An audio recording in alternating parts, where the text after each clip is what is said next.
Good evening, everyone. Happy Election Day. It is 6:30. I would like to call the November 5th, 2024 City Council meeting to order at 6:30 p.m. GoToWebinar transcripts of the council meetings are available upon request after the council meeting. For real-time transcription, please visit your Apple app or Google Play Store and download services such as Live Transcribe or Live Caption. The public is encouraged to join the meeting online or by phone at the numbers printed on the agenda, which can be found on the city's website at www.diamondbarca.gov, or in person at the main auditorium at the South Coast Air Quality Management District, also known as the AQMD. We have also allowed public comment to be submitted in advance to the city clerk. If any were received, they will be noted for the record when we get to the public comment period. This meeting is being recorded, and by participating, you are giving your permission to be televised. This meeting will be rebroadcast every Saturday and Sunday at 9 a.m. and alternate Tuesdays at 8 p.m. and archived for the viewing on the city's website at www.diamondbarca.gov. We will now proceed to the Pledge of Allegiance and followed by the invocation and the roll call. Please stand for the Pledge of Allegiance led by Councilmember Ruth Lowe, and then please remain standing for the invocation by Pastor Al Castro of Landmark Church. Please rise, face the flag, hand over your heart. Ready, begin. I pledge allegiance to the flag of the United States of America and to the republic for which it stands, one nation, under God, indivisible, with liberty and justice for all.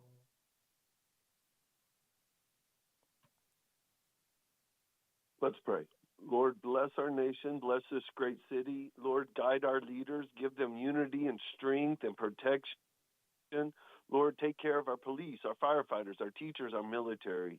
Lord, just bless this meeting, keep us humble, and help us think of others. And as we go forward, and may this city be bright and shining throughout Southern California and throughout the United States.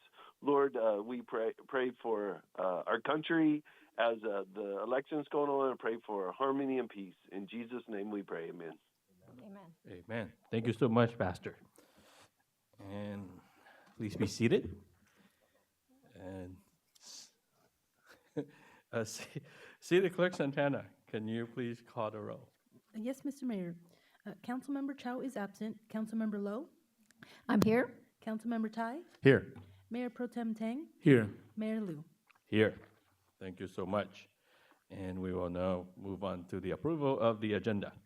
City Manager Fox, are there any changes to the agenda? There are no changes to the agenda this evening. Thank you, sir. The agenda is hereby approved.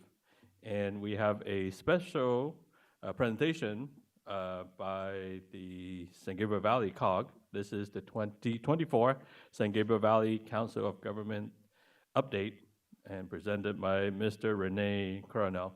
Thank you so much. Hi, Rene. Good evening, Mayor Liu, City Council members. My name is Rene Cornell. I'm a Senior Project Manager with the San Gabriel Valley Council of Governments, and it's a pleasure to be here again. I think I was here sometime a couple months ago, but glad to be back. Next slide. Is the remote? No, oh, awesome. The San Gabriel Valley Council of Governments is comprised of 31 cities in the San Gabriel Valley, 2 supervisory districts, and 3 water districts. And our leadership is comprised of Mayor Tim Hepburn of the City of Laverne, Councilmember Ed Reese, April Rolado of Arcadia, and Corey Moss of the City of Industry. In terms of our programs and environmental programs, we have a lot of programs at this time. One that's just been completed is a regional broadband study, which assesses the needs of the internet connectivity in the San Gabriel Valley. So that study's been completed, and right now we're looking at ways to implementing that. Transportation, we have several projects in transportation. One of them in this city, the 5760 Confluence Project.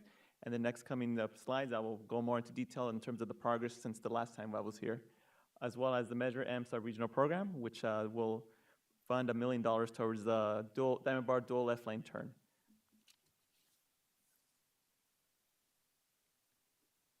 In terms of homelessness, we have several programs such as the tiny home bridge housing. Right now, there are currently 3 tiny home shelters that the San Gabriel Valley COG is involved with, 2 in Baldwin Park and 1 in the city of Montebello. And lastly, in mental health, we're working with the region to provide services such as the SGV Care, where we provide support services in a crisis mode. Instead of dealing with the police, we have responders deal with certain crisis situations. This fiscal year, we've broke ground on 2 grade separation projects, the Montebello grade separation in the city of Montebello and the Turnbull grade separation in the city of Industry. 3 food recovery hubs have been opened, and as well as the regional broadband study has been completed. So the city of Diamond Bar, thank you for your partnership with the San Gabriel Valley Council of Governments. Some of the programs you're involved with is the State Route 5760 Confluence, a Measure N sub-regional programs, which we've programmed $1 million for the Diamond Bar dual left lane turn, and $2.985 million for the Lemon on-ramp project, as well as the regional broadband study the city is very involved with. 5760 project, I'll give a quick update on the progress that we're doing. Towards Prospectors Lane, you've seen all that excavation. Basically, we've cut a part of the existing freeway. We're supporting it with shoring. So in the next coming months, what we're gonna do is we're gonna mobilize our foundation equipment. Basically, we're gonna start driving steel piles, concrete piles, and once those piles are in, we can start building the bridge. This is the bypass bridge. So right now, State Route 60 eastbound, if you wanna get on it, it's a little bit towards the top right of the screen. This will be the alternate bypass bridge, which means you're going to be able to get it without shifting 4 lanes to the left. Down in Golden Springs, which is right here, we've completed a sewer line relocation. It's around 3,000 feet. That was a deep sewer line. We ran into a lot of unexpected needs, so right now we're concentrating our needs to one section where we found an unknown lateral. Good thing we found it, because if not, we would have completed the sewer line and would have not connected that business. So it was good we found that sewer lateral. At the Aries Hotel, we just completed their sewer line relocation this week. So we promised we'd be there 30 days, and we're going to get out of there in the 30 days that we told them we were going to be there. If you've noticed, we've shifted traffic to one side of the street. Basically, what we're going to do now is do all the utility relocations where the concrete has been excavated, and that will allow us to start widening that bridge. That bridge is going to be done in 2 phases, where we're going to complete the bridge on one end, rebuild the street a little bit lower, and then we're going to shift traffic to that one side of the street, allowing us to complete the second phase of the widening. So a lot going on Golden Springs Drive with sanitary sewer relocations, bridge, and as well as other utility relocations. And it's kind of hard to tell from this photo, but there are some retaining walls that are going to be built along that alignment. Next slide, on Grand Avenue, we started pouring concrete for the new off-ramp. Just this week, we poured some of the asphalt concrete on the other end for the on-ramp. This should be in service sometime next year. What we have to do is finish the retaining wall closer to the golf course, westerly of those limits, and other utility relocations. Looking ahead, the broadband study has been completed, which is good news, and we're going to start implementing our Jumpstart program ahead of the 2028 Olympics. Basically, we will work with the partner cities in the San Gabriel Valley to assess bus needs in the region. And we look to award $6 million in loan funds to support 120 affordable units. I did want to shout out a couple of people here that help us with the COG, our city manager, Dan Fox, and the city manager steering committee, Mayor Liu, who serves in the ENR committee, as well as Ruth Lowe, who serves at the CPCC. Oh, I forgot to mention Councilmember Chu, who serves on the governing board. So thank you. Here's my email if you have any questions, and I can answer any questions you have today. Thank you so much, Mr. Rainy Carno. Do we have any questions? Okay, a question from Mayor Pro Tem. Can you give us some brief talk about your tiny home shelters, and what is your project different than what the county is doing, and do you encounter any resistance from the neighboring cities? So right now, the 2 tiny homes that we're working with the city of Baldwin Park, we do have support from the city. I grew up in Baldwin Park. I live next door to Baldwin Park, and I haven't heard anything negative from any of the residents or people in the surrounding areas. So we work with the cities to pick a site to establish the tiny homes. But a lot of community engagement goes into that, but so far nothing negative has come our end from the tiny homes. By tiny home, you're talking about small unit that's prefabricated and that was placed in a lot, something like that?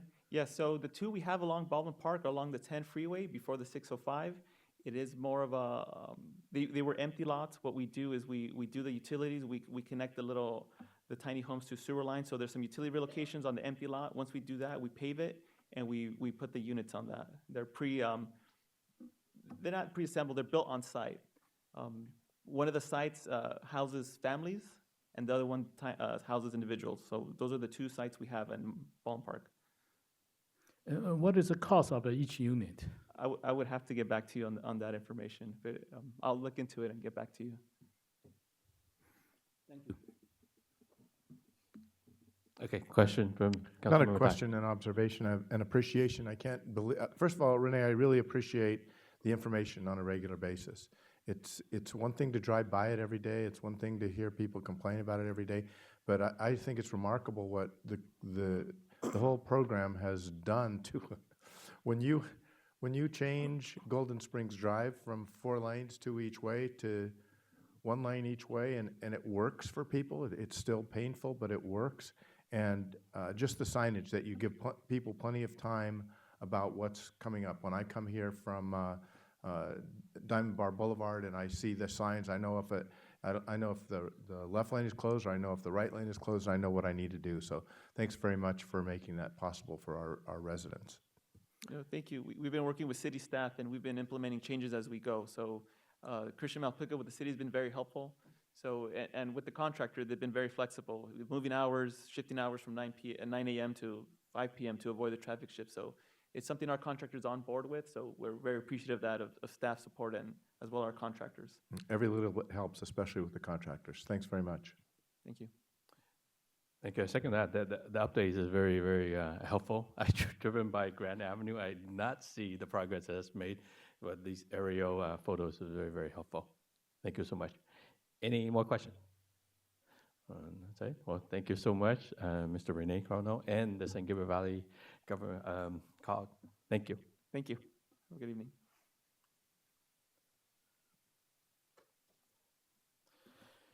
Okay. So we'll move on to the city manager reports and recommendations. Mr. Fox? Good evening, Mayor and Council. We have a presentation for Diamond Bar Restaurant Week, and I'm going to ask our Assistant City Manager, Ryan McLean, to do the presentation. Thank you. Thank you, Mayor Lewin, members of the City Council. This presentation is an update on some economic development efforts that we've been working on over the last 6 months or so. That does include Restaurant Week, but it is not entirely about Restaurant Week. This is following a similar presentation that we made to the Economic Development Subcommittee back in September. And the focus of this particular presentation is going to be kind of where we're starting from, what our plans are, and the programming that we're working on. We're not talking about any specific site development in this presentation, but more about the progress on our programming and new focus on economic development. So I'll start with just a little bit of background on the conditions that we face as we try to address some of the economic development efforts that we have here in town, including some of the challenges. So dating back to prior to the city's incorporation back in the county days, Diamond Bar was developed based around single-family residences with smaller commercial centers that were designed to support those residences. So there's an anchor that is a grocery store, and there are small inline service type suites within that shopping center. Some of the centers that we do have even today are owned by multiple owners, so this makes coming up with a unified type of redevelopment plan for those areas a little bit more challenging. We have those conditions at the town center, and so part of the town center specific plan is to work through some of those. We have very little undeveloped land available, and so we're pretty much built out, as they say, and that means that we don't have a lot of open space where we can reimagine or put something new in its place. So a lot of the development that we're going to do or try to seek out for economic development is going to be infill development. We attempted to have a redevelopment agency back in the 1990s and were challenged in court, and that meant that we did not ever get that off the ground. And so we lost out on the tax increment that a number of other cities were using to develop downtowns and other economic development activities in their towns. So when you see things like the downtown in Brea or the shops in Chino Hills, they had the advantage of having a redevelopment agency. And as you know, the state did away with redevelopment agencies back in 2012, I believe, but we lost out on that period from the mid-90s until 2012 to take advantage of those revenues. And so those are some of the challenges that we face, that we overcome as we plan out our economic development strategy moving forward. So as we looked at the City Council strategic plan that was adopted in 2024 and goes through 2027, one of the key measures on there is to foster a healthy and resilient local economy. We took a look in the city manager's office and working across all of the departments, whether it's community development, finance, anywhere we can leverage talent. We're looking to reframe and expand our economic development programming, refocus on some efforts that bring up new ideas and approaches that benefit our local economy. And we'll share some of those as I go through the next few slides. So we had to start somewhere. We have Restaurant Week, but we wanted to build on that. And we're approaching this with the idea that we're building a foundation first, and we're going to grow based on that foundation. We're starting with business retention and attraction. We see that when businesses are thriving locally, they stay, and then they attract others. We're trying to analyze some of the sites that we have available. We're looking for sectors that fit in Diamond Bar, and we'll be developing ideas and policies for the council to consider that create value. So something like the Town Center Specific Plan helps to create value and incentives for a developer to come in and look at something new.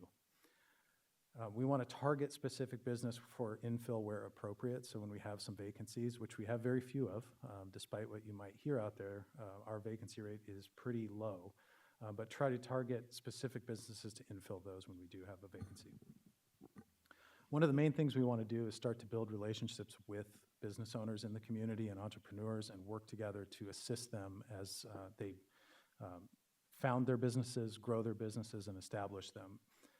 We have ways that we can highlight and market those businesses that have made the decision to invest in our town.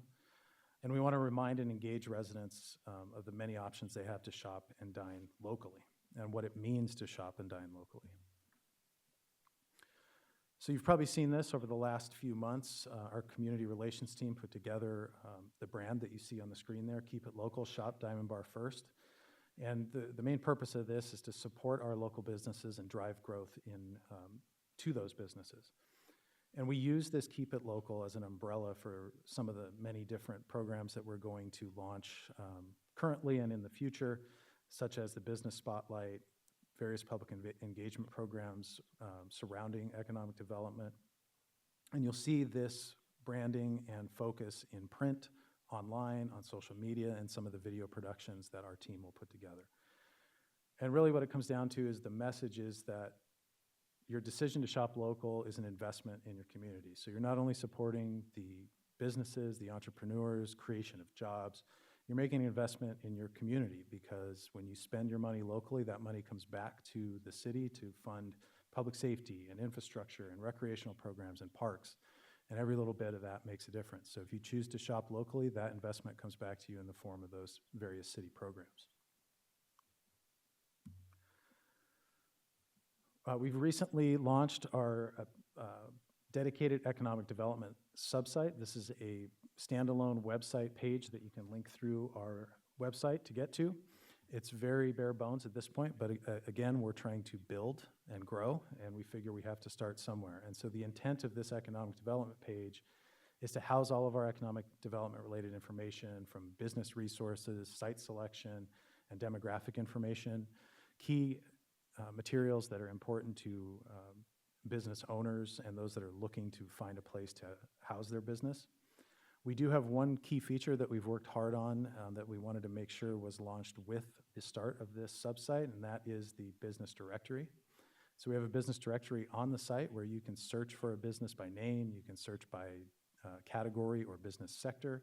You can look on an interactive map and find the different businesses to kind of to see what you're looking for. And so if you're interested in checking out the Economic Development website, subsite page, simply go to our homepage, click on the business link, and then the Economic Development link under that, and it'll take you to the page. And remember, we're still in the early stages of this. We're developing more content, and we're approaching this with the growth mindset on this one as well. We foresee lots more content to come in the next 6 to 12 months on that page. And if you have any ideas for that, please be sure to share those with us.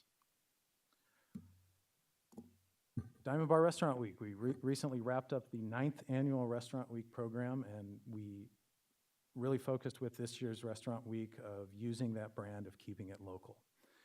We started off with a soft launch where we joined with the Community Foundation to host the Taste of Diamond Bar at their annual Beer Fest event.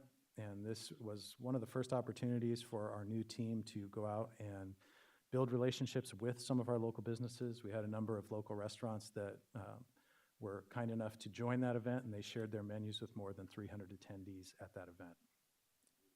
This year's event was a week long. It was open to any patron that wanted to visit one of our restaurants and any Diamond Bar-based restaurant, independent or otherwise. This year, Restaurant Week participants were eligible for a 20% discount via the Open Rewards app, which the city launched last year, and this proved to be a valuable incentive, and we'll see some of those numbers on one of the next slides. We also partnered with Encore to host a paint night event, and this was marketed by the city's Instagram page, and it was booked to capacity pretty much right away. And so we hosted some Diamond Bar residents at that restaurant where they got to do the paint night and try out some of the food that Encore has.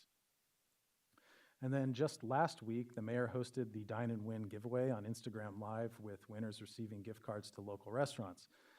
And the way that we drew those winners is that any resident that used our Open Rewards app and made a purchase was entered into that. By giving gift cards to local restaurants, we ultimately put the money right back into the community because it can only be used locally. One thing that Open Rewards does that is interesting and a little bit more valuable to us is that it provides us with some data where we can see how those incentives work. And you can see some of those numbers on there. We had over 1,000 users during Restaurant Week. Number of rewards earning transactions, over 700, a very good return on investment. And one of the most important things that we took away from it is that there's a survey that was produced as part of that transaction, and over 87% said that having the incentive influenced their decision to shop locally. And so we'll keep looking at this data, analyzing it, and seeing where we can continually improve in our ways to incentivize local dining and shopping.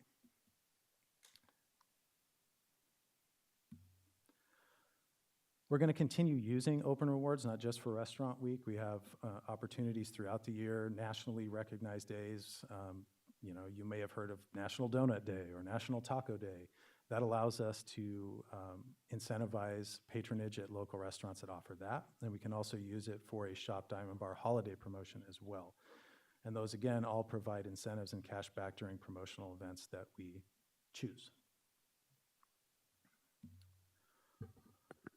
One of the biggest things that we're focusing on to start with when it comes to relaunching our economic development program is engagement with not only the businesses, but our public. And so some new and future engagement efforts that we have on tap include a business spotlight program where we're going to work with a local business to highlight it to the community. We'll feature video, social media, print stories, a lot of different creative ways to get the word out about that business.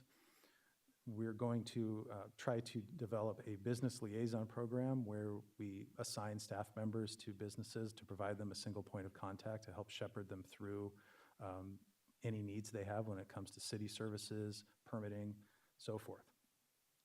We'll be using enhanced marketing engagement using our creative social media team and video options, and we'll be out in the community a little bit more doing things like walks through a commercial center to try to discuss business-related, economic development-related items with business owners.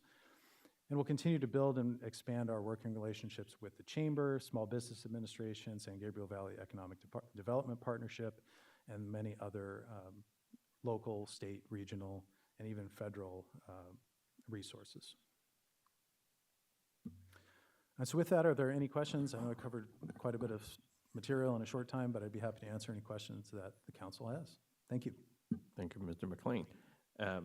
Question from our council? All right, Councilmember Ty. Yeah, with apologies to Mr. Fox, I have a few questions. So, there's a couple of things that run into each other, right?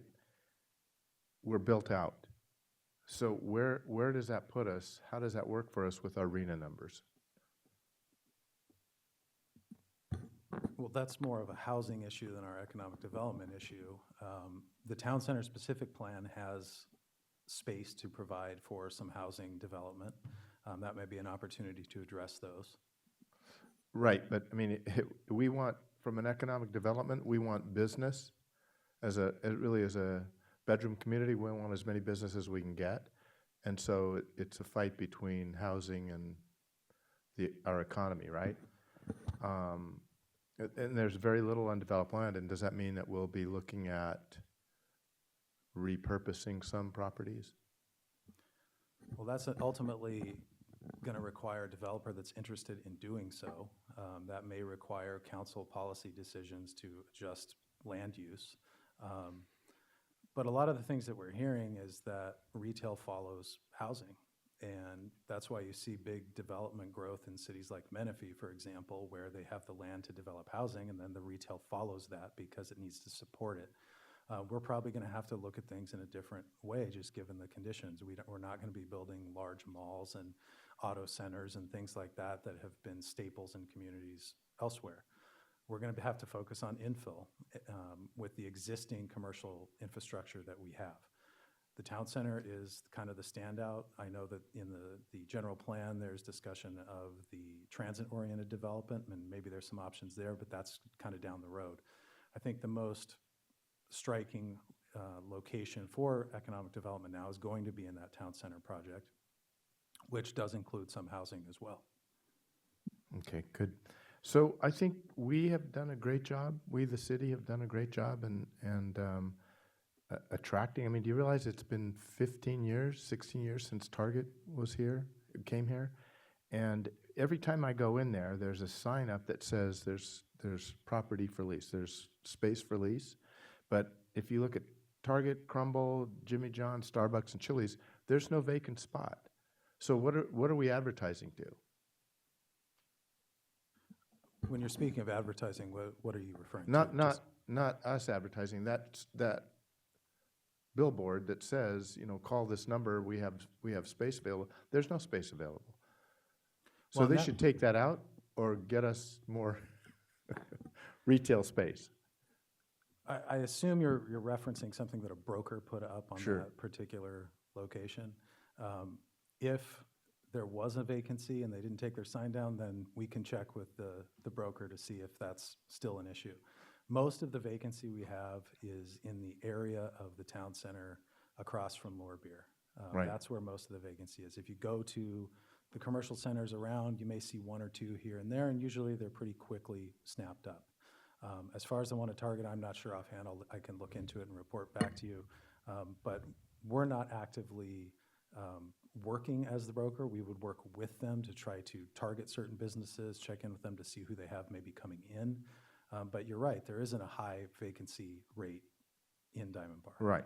And so is there any thought given at all to what is now parking at Target on what I would call the west end? So if you enter on the east end and you go, is there any thought at all to bringing some more retail in there? That may present an opportunity if there's an interested party to do so.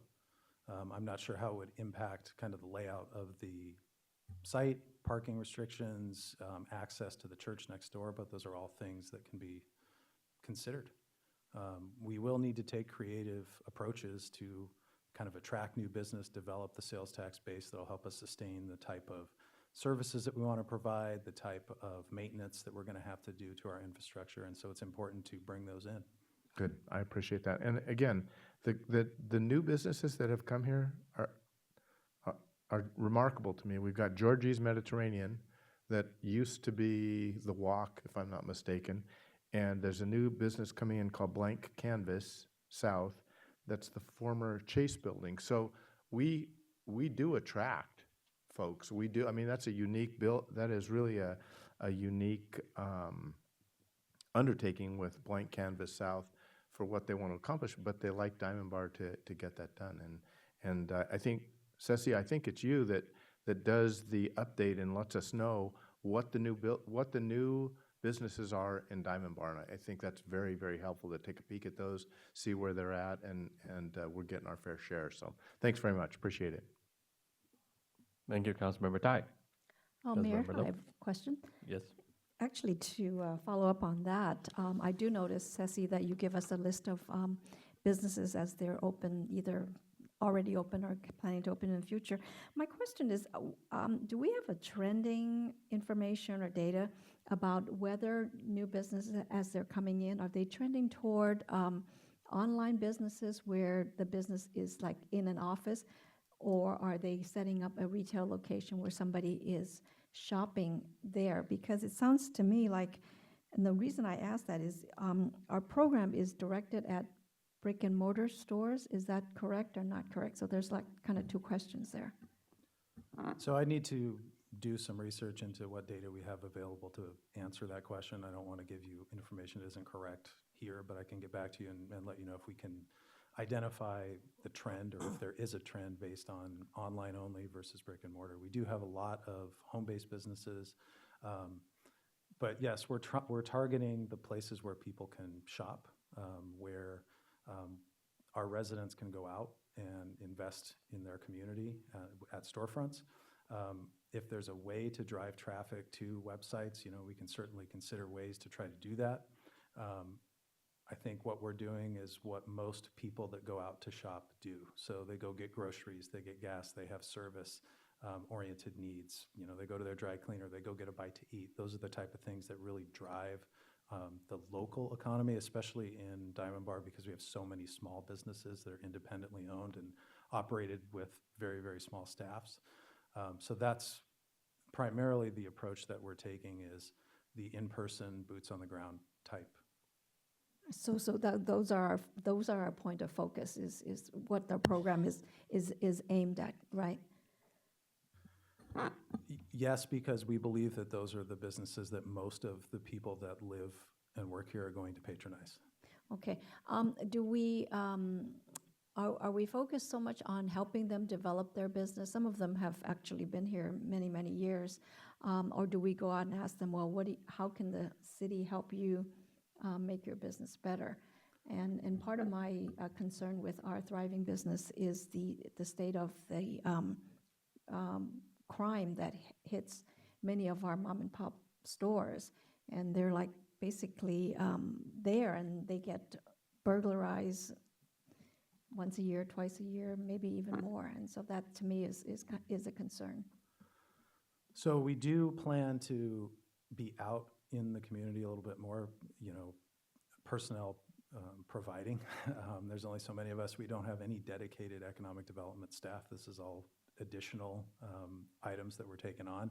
But we do want to get out there, and that's something that a business liaison program would assist with, right? So we can match a business owner with resources to assist them in developing their business, whether it's through Small Business Administration, through the Chamber, through various other partnerships that we have.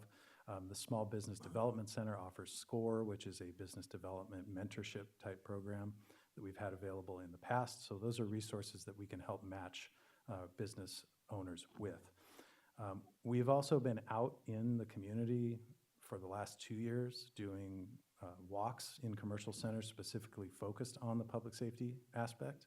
Deputy Scheller, city staff, we've held business watches in those communities. Or in those business centers, We've done door-to-door walks with our volunteers to try to get interactions with those businesses, and we've provided them with tips on how to harden their business, some simple security measures they can take. Deputy Scheller's even done security assessments of some businesses, provided that they wanted to have that service. So we plan to at least try to provide those resources to be available if our business owners want to take advantage of them. Okay, great. And then my final question is, you mentioned a business directory on the dedicated website that we will run. And you mentioned that it will take 6 to 12 months to get that built up. Is there going to be a cost to our businesses to be listed there? And do we intend to kind of keep that as like a sub-business directory for the city?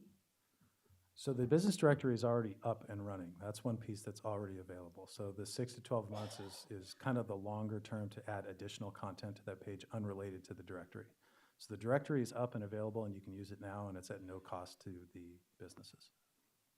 Great, thank you. Thank you. Okay.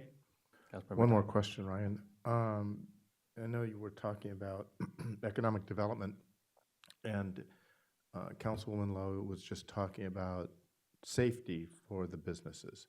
And it occurs to me that the flock cameras have been helpful.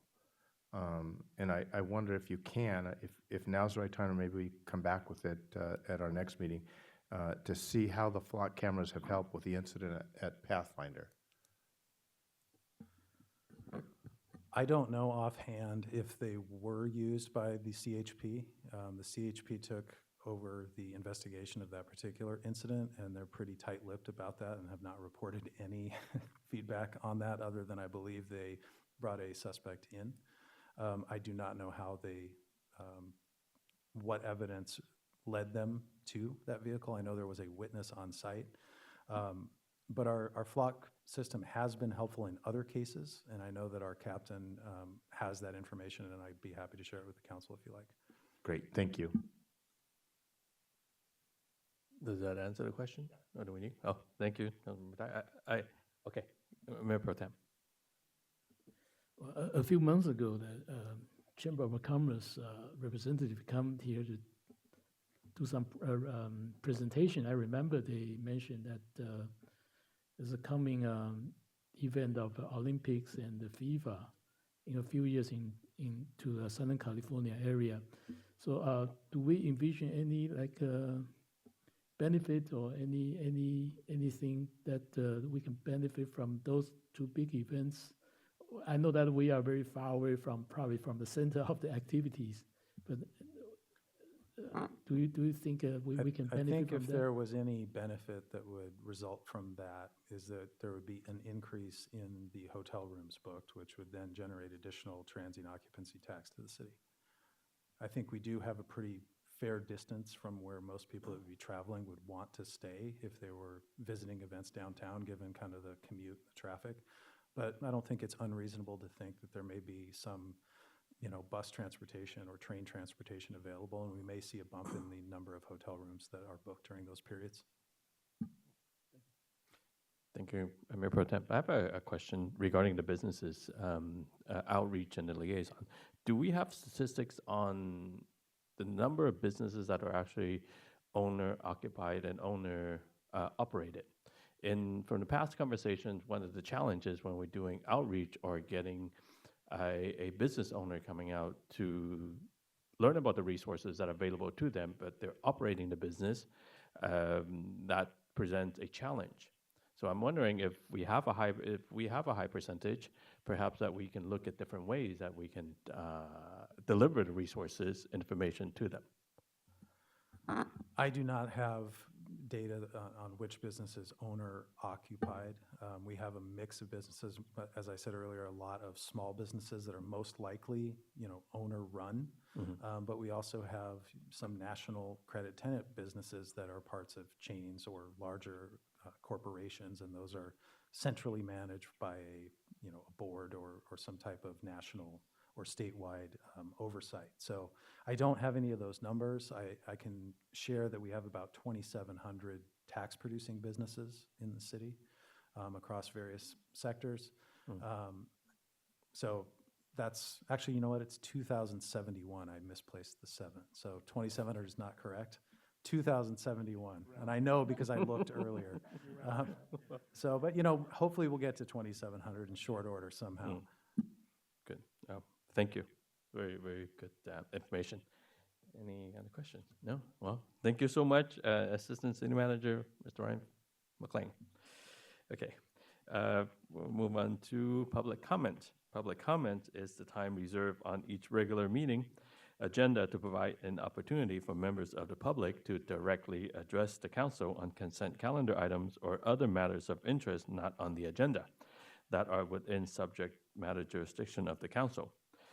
Although the City Council values your comments pursuant to the Brown Act, members of the City Council or staff may briefly respond to public comments if necessary, but no extended discussion and no actions on such matters may take place. There is a 5-minute maximum time limit when addressing the City Council. At this time, I will call up speakers who have submitted speaker cards. At first, then City Clerk Santana will ask those callers joining the teleconference who may wish to speak on the public comment. I have received one speaker card. This is from Ms. Cynthia Yu of the Diamond Bar Library. Ms. Cynthia Yu. Good evening, Mr. Mayor, Mayor Pro Tem, council members, city staff, and members of audience. My name is Cynthia Yu from Diamond Bar Library. Music helps babies' brain make more learning connections, build fine and gross motor skills, and teach social skills. Come play with us this Friday at 10:15. The program is for ages 0 to 3 with parent or caregiver. This program is Baby Band. Join us for special Sculptures for Gratitude program on Saturday, November 16 from 2 to 3. We will sculpt our gratitude into a treasure keepsake made out of clay. This program is for ages 5 to 11 with parent or caregiver. In celebration of Native American Heritage Month, we are highlighting generations of veterans and peacekeepers from Native American communities by creating a veterans shadow box with silhouette and a frame made from paper. Stop by the library to pick up a take-home kit to make your own shadow box while supply lasts. The library will be closed on Monday, November 11th in observance of Veterans Day. We are always open online. Please visit lacountylibrary.org to get ebooks, audiobooks, movies, music, and more. Thank you. Thank you so much, Ms. Cynthia Yu. The library online thing is quite amazing. I have borrowed audiobooks and ebooks on there. Thank you so much once again. And that's all the speaker cards I have. If anyone would like to speak on public comments, please submit a speaker card. And now, City Clerk Santana, were there any public comments, emails received, or any callers on the line? Mayor, no emails were submitted for tonight's meeting, and there are no guests online at this time. Thank you so much, Ms. Santana. Once again, if anyone would like to speak on the public comment, and seeing none, we will close the public comment section.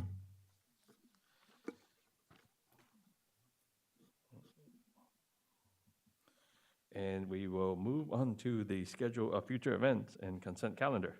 City Manager Fox, can you please announce the schedule of upcoming event and then proceed to the consent calendar? Thank you, Mayor and Council. Please join us at our annual Veterans Recognition Ceremony, which will be held this Thursday, November 7th from 9 to 11 a.m. at the Diamond Bar Center. This is a free event. City Hall will be closed on Monday, November 11th in observance of the Veterans Day holiday. And the Planning Commission will be meeting on Tuesday, November 12th, starting at 6:30 p.m. in the Windmill Community Room at City Hall. Senior Health Day will be held on Wednesday, November 13th from 10 a.m. to 3 p.m. at the Diamond Bar Center. This is a free event intended for residents 55 and better and will feature several community health care and insurance providers that will be providing free health screening and benefits information. There will also be information about the various city activities, classes, and clubs available for seniors. The Traffic and Transportation Commission will be meeting on Thursday, November 14th in the Windmill Community Room at City Hall. And don't forget to join us on Saturday, November 16th at the AQMD parking lot from 9 a.m. to 2 p.m. for our America Recycles Day event. This is also a free event and will include our popular document shredding, e-waste collection, and mulch giveaway activities. Also on Saturday morning, November 16th, Coffee with the Cop will be held from 8 to 10 a.m. at Paris Baguette in the plaza at Diamond Creek at the corner of Golden Springs and Brea Canyon. And our next city council meeting will be held Tuesday, November 19th, starting at 6:30 p.m. here in the AQMD auditorium. On the consent calendar this evening, you have approval of the October 16th regular city council meeting minutes, ratification of the check register dated November 9th through October 29th, approval of the treasurer's statement for September, and adoption of a proclamation declaring November 1st as Extra Mile Day. And that concludes the consent calendar. Thank you so much. City Manager Fox. Like any of my colleagues, like to pull anything from the consent calendar? I don't need to pull anything on the consent calendar, and I'll make a motion to approve items number 5.1 through 5.4, please. I'll second that. Okay, so we have a motion from Councilmember Lowe, and then a second from Councilmember Tai. City Clerk Santana, please call for the vote. Yes, Mr. Mayor. Councilmember Chow is absent. Councilmember Lowe? Yes. Councilmember Tai? Yes. Mayor Pro Tem Tang? Yes. Mayor Lu? Yes, motion passes. Thank you so much. There are no council consideration items on tonight's agenda, and we'll move on to council subcommittee reports and meeting attendance reports and council member comments. We will start with Councilmember Lowe. Thank you, Mayor. Great to be here, and I know that we have a light audience today and light calendar. I hope that everyone staying home is either out voting or if they've voted already. I see Councilmember Tai has got his I voted sticker. Good job, and as well as Mayor. Good job. I voted by mail, so good job to me too. All right. All right, Yep. and Councilman and Mayor Pro Tem, I'm sure you voted as well. In person, excellent. So that's our big event for tonight. I just want to say congratulations to the Diamond Bar Women's Club. They had a very successful casino night on the 19th of October. Several of us were in attendance, and they raised a lot of money that goes back into the community in form of scholarships. And the superintendents of both school districts, Pomona as well as Diamond Bar, were in attendance to help in that effort. So great, big thank you to the Women's Club and all their efforts to make that possible. And I just want to thank our city staff for all they do every month, year in and year out. I just want to highlight the Coffee with a Cop. I see that it's coming up on a Saturday, so that's really a nice change to have it on a Saturday. So if you worked, you can attend that on Saturday. So that's really a great move. And I just invitation to everyone to join us on Thursday at the Veterans Recognition Ceremony. When we see a veteran and their service, it's just really great to thank them. And because of what they do, we all benefit, and our freedom, as they say, is not free, and it's because of that sacrifice. So please join us to celebrate the service of the men and women who serve in our military. And with that, I'll say good night, and God bless America. Thank you. Thank you, Councilmember Lowe. Councilmember Tai. Thank you, Mayor. I had an opportunity last Thursday to be with Three Valleys Water and see a presentation from Heather Collins at Metropolitan Water District. Everybody knows that the water flows downhill, right? Metropolitan gets it, and then Three Valleys gets it, and then Walnut Valley gets it. So it's interesting to hear about all that. But the most interesting thing I thought was this presentation was on cybersecurity, especially for water. You don't think about that. You think about getting hacked at home, and gee, I shouldn't use that whatever I might use to get into AOL, but it's a real thing. And when I was talking to one of the people afterwards, shared with them about cybersecurity and the way Diamond Bar looks at it, and I think we have a pretty good team in place, and Ken DeForge does a good job. And the response was, "Oh yeah, we know Ken." So it's just kudos again to staff, but just that they're notified, they have that reputation throughout the area. So it was a great presentation, and I'm glad we're in good shape for that. I would like to thank Mayor, or congratulate Mayor Liu and Councilwoman low for the first time ever on an evening where we'd be antsy to go and see the results, know that you two don't have to stay up until midnight to see the results. So congratulations again for the first time in Diamond Bar's history. Congratulations, too, to the Los Angeles Dodgers on winning their 8th World Series championship. Very exciting. I just need to let people know that there are a lot of people, Yankee fans, that are heartbroken. And I need to let them know there's absolutely no truth to the rumor that Aaron Judge will be at Times Square in Manhattan to drop the ball at New Year's. That's an urban legend. It didn't happen. It's not true. Or it won't happen. It's not true. So with that, I will say congratulations to you again. And at this point, you have 40 minutes to vote. I hope that you will take advantage of that. It's uniquely an opportunity in the United States of America. And I hope, again, that as Councilwoman Lowe said, that you'll join us to, a couple of days later, celebrate our veterans. With that, I'll say good night and God bless you. Thank you, Councilmember Tai. Appreciate that. And Mayor Pro Tem Tan. I just have one comment. On my way coming here, I passed the library and City Hall. I saw quite a few cars there lining up there, most likely waiting to vote. So it's good to see a good turnout for the voters. And hope everybody will have a peaceful, calm evening. Don't get too excited. And I plan to attend the Veterans Recognition Ceremony on Thursday. So see everybody there on Thursday. Thank you. Good night. Thank you, Mayor Pro Tem Tan. I'd like to thank the staff for the presentation and its great Joplin Restaurant Week. That was very cool.